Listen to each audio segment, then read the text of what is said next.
Welcome everybody to the next episode of Exponential Questions, the XU University podcast. And it's my great pleasure to have Elif with us, a current student in the Data Science and AI program. And yeah, thanks very much Elif for joining us today. It's a real pleasure to have you. Thank you for inviting me, and I'm happy to be here too. Awesome. So my first question, and you know that is also what the podcast is built, is that we have similar questions for everybody who comes in because we want to get this multiple dimensions on what XU is, what it stands for, what it does. And so one question I like to start with in this podcast is to ask, who do you think or how would you describe yourself when entering XU University and who are you today? Actually, that's a really good question because that defines what I have actually accomplished so far during the whole program for me. Because in the beginning, I also felt like my soft skills were a little bit lacking because, you know, the practice we do at XU, the project-based learning. And then that also made me build so far that I can be confidently take the leadership role, or like I can be confident in my abilities and my knowledge. So right now I feel more confident ever than before actually. So before entering XU, I was feeling something was kind of missing inside of me that holding me back, you know. Now here I am talking to you, and then for me I had a stage fear. And now it's all over gone for me. I can just talk freely because we had a lot of presentations. We had to communicate with our customers. We had to do so many activities in a team settings. And then that made me to be the person I am right now, actually. And I'm happy about it. That sounds fantastic, and thank you so much also for bringing in this notion about that. Indeed, XU, the learning experience at XU, is also about this kind of skills, skill building, skill training, making, maybe even the connection plausible to say that somehow everything we do here also has this like social science component to it. And this is also my next question, because you moved, you had an education before, you studied chemical engineering, and then you moved to XU and to the, let's say, more digital field. What was your motivation to do that? Was it perhaps due to, as you just described, the two sides inside of you? Is that maybe related? Actually, it was kind of related, obviously, but my main goal or my main motivation to actually pursue this career was when I was a child, I was dreaming of like being this IT girl and everything. It's kind of one of my dreams, but the chemical engineering sounded more female to me back in the times because I'm coming from a really conservative family. And then when you have the IT related jobs, they always look like, oh, this is a man job. This is like something that it's the same for the mechanical engineering or mechatronic or etc. But that was one of my main reasons why I went to chemical engineering. But then I had one class related to AutoCAD, and I was like, oh my God, this is the class that I have been actually dreaming of to have. And that made me actually realize that, hey, this is not the field that I want to go for anymore. But I was already in like the third year of my studies of like 4 years. And then I was like, okay, now I have to finish this, then I can just go on something else. But meanwhile, I started learning other like coding languages like Python because everybody says that it's the easiest one. Then I just realized that, oh, this is actually what I want to do, because whenever I tackle the one problem, it just drives me. I was like, okay, you know what, this is it. Like I can be here, I can just like zone out, I can forget about the world and then just focus on what I do. So here I am, and then I'm just enjoying that. That sounds super interesting. Also what you said about the perception of IT being a very male-dominated field, which I guess is a very fair point. So for chemistry, you said it felt a little less so. And indeed, like for example, in Germany, for a long time, we had a chancellor who was actually studied chemistry. So indeed there are, it's a bit far-fetched perhaps, but there are some role models, female role models for this. And so the question now, after you have studied 2 years at XU and also you have like experienced the field a lot more, Would you say that there are also female role models or in general opportunities for non-male students to thrive in the IT field, or is it still a men's game to some extent? Actually, I can still say that it's mainly men extended, because this is the concept. You're a gamer, and then they look at you, oh yeah, you're probably a man that like sits at home all day long. And this is also coming from like, oh yeah, if you're sitting at home all day long, then you must be like doing an IT job, and then you're a like man usually. That's the role model comes out. And for me, I don't see any female role right now that I can take it as a role model for myself as a female. And then, so it makes it a bit difficult, because I'm a female and I would love to have a female role model, but that's why I am trying to build myself to be the role model of myself, because I every day tell myself, okay, from this moment you can learn more, and then what you can bring to the table today, or what can be done in like 5 years, because I also believe this quote that I have heard long time ago, that what you do right now, it defines what you're going to be in 5 years.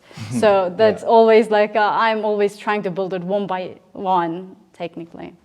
That is, that's a very interesting statement. And I think to some extent it also resonates with what universities are trying to do, such as, for example, XU Exponential University. I think we also try to some extent, and within, of course, what we can influence, to perhaps make the whole field of IT, but also beyond the whole, let's say, digital scene for that matter, a bit, maybe more diverse in that sense. I think this is also what we're trying to do within our programs, and also by, for example, exposing students to different kinds of projects and project partners and so on.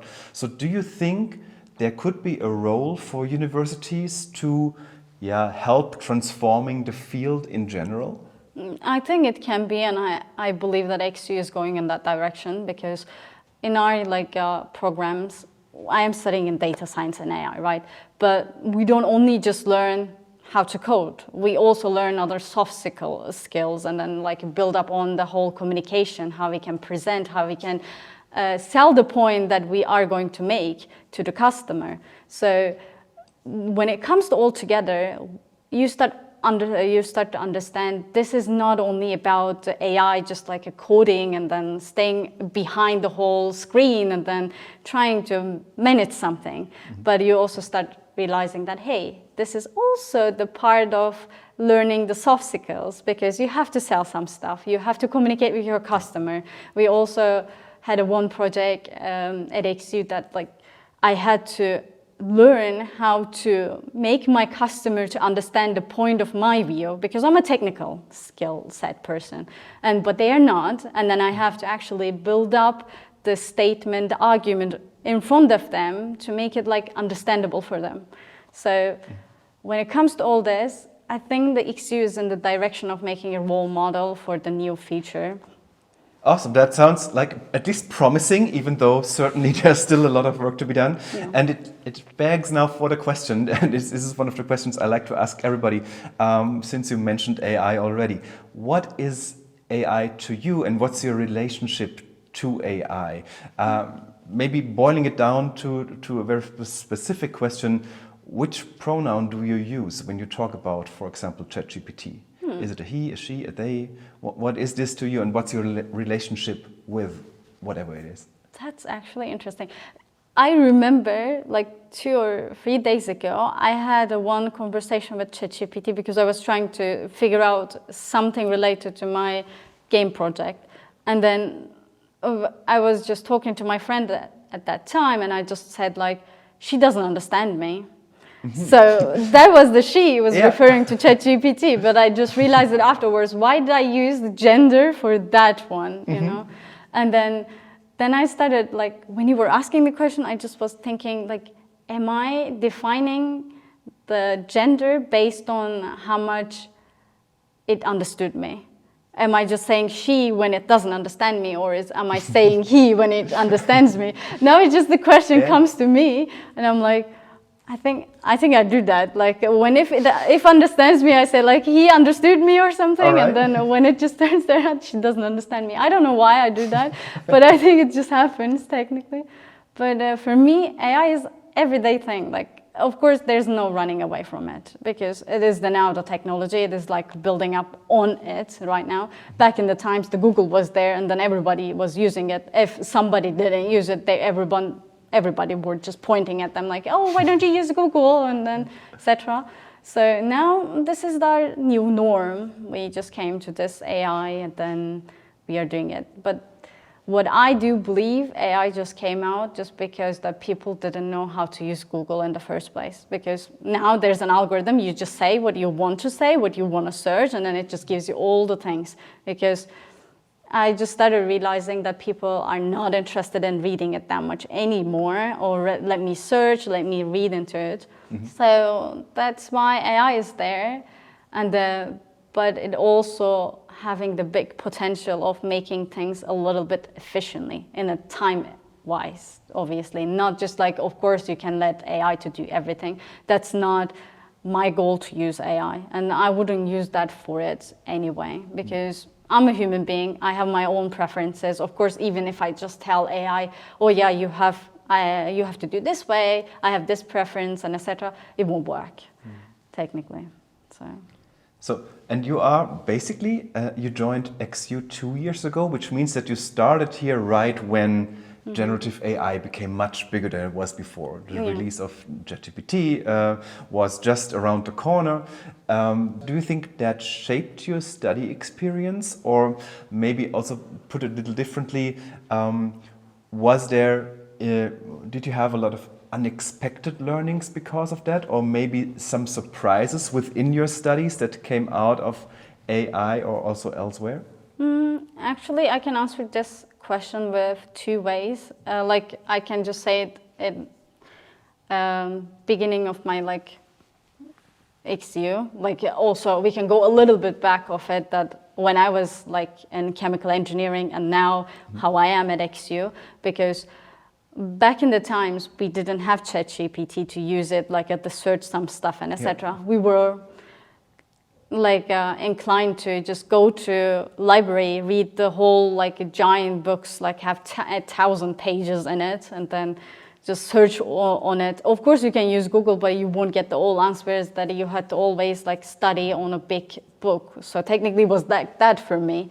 And then now everything is just so fast. You just like write and then click, then it is there. You just find it. Yeah. And that makes me a little bit like unmotivated in a sense, because in the whole like a class we have everybody there. Sometimes I just see that people are overusing it and then like don't think about it too much. Yeah. So that kind of surprises me. So whenever I have a kind of like this, I try to push my friends, like let's search about it. Like don't go for the ChatGPT, we can do it together. So that always goes in that direction. But for me, it also helps in a way that if you don't understand something, sometimes it happens, like maybe you're in a bad day, maybe you're in a bad mood. It could also happen that you can't listen to what your lecturer says all the time. And then that time you can just like upload your whole presentation into ChatGPT and ask some questions to help you out, understand it. And I like it that way. And then, but I am just kind of getting sad that it's being overused in a way. And people are just like more shifting their all searching to, oh, let's do it this way, that will be easier, we don't have to spend so much time in it. It just makes me a bit sad in there. Yeah, I understand that. And indeed, I mean, it's also, I guess it's even also backed by science, and it's backed by a lot of surveys that nowadays employers, but also education professionals and many other people say one of the most important points about studying, or about also making people fit for what comes after, is to foster critical thinking and not just take everything at face value, for obvious reasons, of course. For example, ChatGPT output, it would come with an asterisk saying, don't just believe me, rather please research that on your own, especially when it comes to like some particular kind of advice. So maybe using that as a bit of a bridge to talk about what's now happening after and what's required in the world that comes after studying. You just started working a student job at a big energy company, E.ON. Could you perhaps explain just a little bit how that happened, how it came to being, and also what you're doing there? Actually, it came out with the project that we have done it at XU, because we had one class called Innovation. And then our lecturer decided to collaborate with one of the other companies, and she used her networking and then connections to make it happen. And then that time they decided to make it actually innovative and also interactive for both sides. Of course, I understand it is making interactive for us, for the students, for the project-based learning, but I believe also they learn from us a lot to how to integrate the young team into the whole big corporates like E.ON in this case. And then we had a really good connection with each other, and then we enjoyed the whole project. We have done it together. And our project was mainly focused on bidirectional charging because of we actually wanted to build the bidirectional charging to be more ubiquitous. Because it is not everywhere right now, because people are a little bit afraid of how it's going to work, how it's going to be like. Of course, the electric cars came out, and then that was kind of a bit dilemma for the people, also for the elder people, as we say, because they usually have the less interaction with the technology when it comes to it, which there's nothing to judge about it, but they needed to feel the whole security and comfort in themselves. They can jump into hot or cold water right into it, So for us, we wanted to build something that is more like a seamlessly going process for them, and then that makes it the whole process easier. That was really interactive and really rewarding in a sense, because I learned so much from it. I had one supervisor of ours that were telling us, hey, you know what, why don't we search in this regard? He was not making us feel that he is the whole supervisor, we have the hierarchy here, but he was more involved in the whole process. Hey, maybe we can look into this together. And then he was giving us some inputs, he was keeping us updated about the new stuff that is coming up at E.ON and etc. We were back and forth going the whole connection. And it was really rewarding, as I said, yeah. And it also, it seems like you really felt being part of that process for that matter. So being involved with what E.ON really does and what they care about. It's not so, because of course this is also, it's something also from your own perspective for your student journey.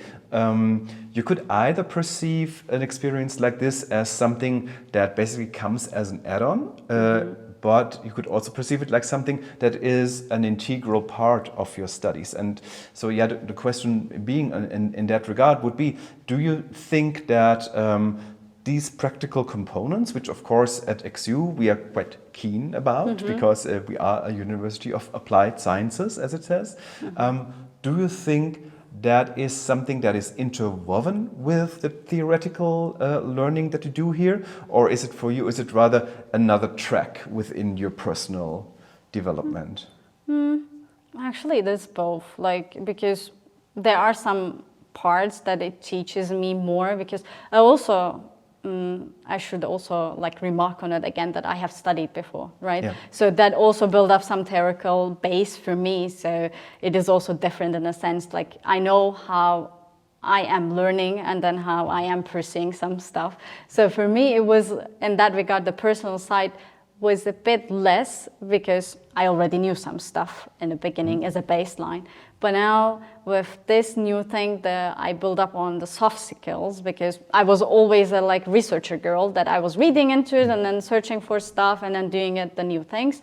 But now I am more likely the person that can build up my sentences based on my whole knowledge. So then I can present to somebody else when I want to bring up something. Then it just the words are not sounds like yapping anymore, that it's just more you're actually making the point out of it, because that was always lacking for me. Now it is not anymore. And then for the E.ON part, I am a working student in data migration team.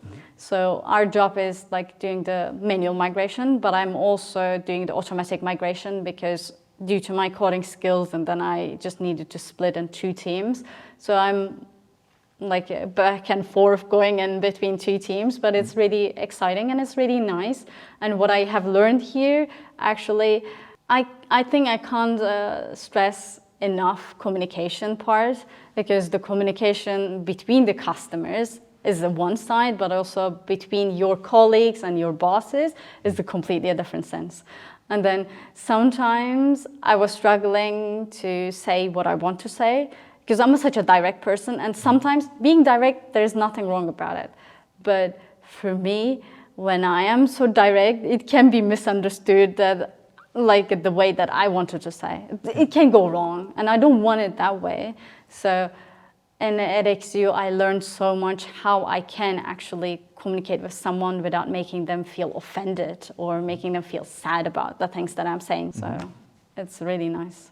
So. Yeah, that's super interesting, and also, yeah, I'm really happy to hear that. I think we also at XU, we consider this a big part of it all, to of course be able then also to work in teams and to bring across what you really care about. And maybe just one follow-up question in that regard on your employment with Aon, because Aon in that sense it's a big corporation. So I suppose also that given the many employees coming from many different countries, that probably there are also some, let's say, corporate communication codes there, which then everybody who's working there has to embrace and has to employ, right? So is this something that you think works for you?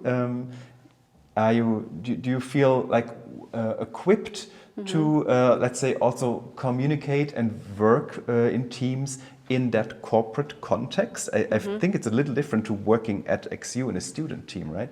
I'm actually like really feeling confident in that regard, because what I have learned here also built up on what I had already, and then that also brings me to the point that I can confidently say something that I think it is wrong or it is not wrong. We can improve or we can give the feedback. And our 2 bosses, they're giving us feedbacks every 6 weeks, so we can actually improve on what we have done so far. And that also is one of the main parts for me that I feel motivated to go to work, because there are some, I'm hearing from my other teammates or my friends, they're always struggling to get this whole feedback from their bosses, because in my previous job I didn't have this kind of a thing. I was just going to work, and then we were always working, and then there was mainly looking at the screen, me coding, and then everything else is just happening in the background that I have not know. Yeah. So that was kind of like that, and it made me so sad in a way. But now I feel like I'm a part of the team, because I am improving, I'm showing some aspects that I can bring to the table, and then I can improve it together with the others. So it's lovely. That sounds really great. I'm really happy that it worked out so well for you, starting the experience with your now employer at a project at XU, and then transforming into a working student. That's really great. And yeah, I thank you very much for sharing your insights on all that. Before I let you go, one short final question, because we are, after all, Exponential University. We are embracing digital tools. Would you have an app recommendation for the viewers, for the listeners? What is your favorite app? What is my favorite app? That's a cool question. Can I say 2? Of course. Okay. If you're a gamer, I would say you can go for Steam, because it's all the games in there. I love it because I'm a gamer all along. But also from a university perspective and researching and doing your bachelor thesis and everything, I would probably say Jenny AI, because it has a built-in AI research inside of it. Of course, you can use it as to build up your researches and then cite some stuff together. Because citing is a terrible job for me. I don't know others, but it is a terrible job for me, and I hate it. So technically, I always forget where I got my resources from, and I have to always keep in track of everything. And it is getting on me. But Genie AI helps me so much with that too, because I can just simply bookmark them and then whoop, it is there. Then if I want to add them, I can just select it from the list and I don't have to deal with it so much. Awesome. I think that was a great final tip also for students and prospective students. So yeah, Elif, once again, thank you very much for coming by. Thank you. It was so lovely to be here as well. Awesome. Thanks so much.